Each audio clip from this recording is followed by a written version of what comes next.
खूब बजेबे डीजे बीजे मार धार होते कहीं जे भाई जेबे फायर के टार छौड़ी मोगी गोरे गोरे सेला फीकी चेबे जोरे छिए हम छौरा यसमा।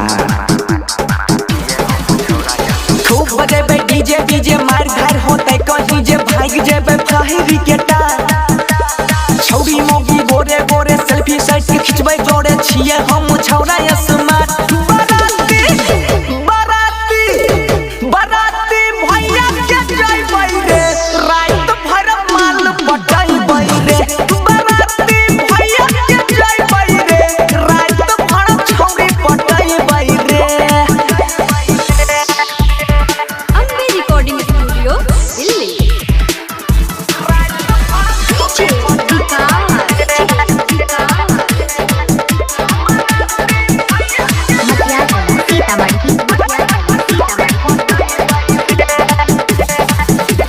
होते बारह माला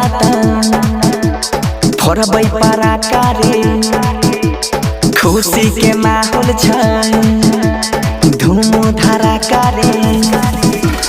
होते बारह माला फोड़बै पराका रे खुशी के माहौल छै धूम धड़ाका रे।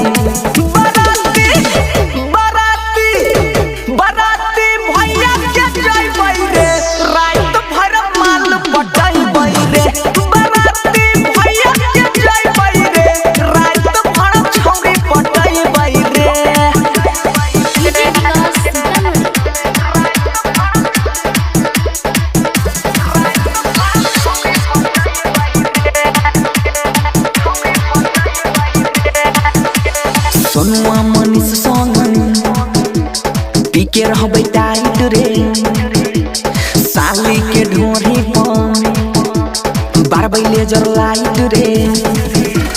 सुजीत बंसी संग पीके रहबै टाइट साली के ढोरी पर बारबै लेजर लाइट रे।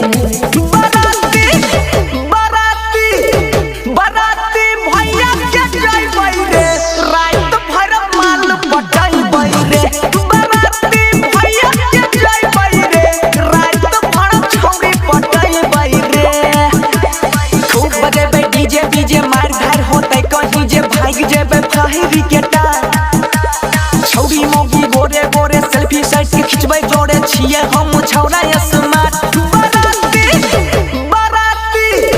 बराती भैया के जइबै रे रात भर माल पटैबै रे।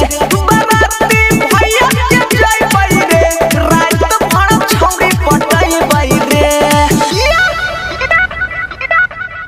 Recording studio Delhi.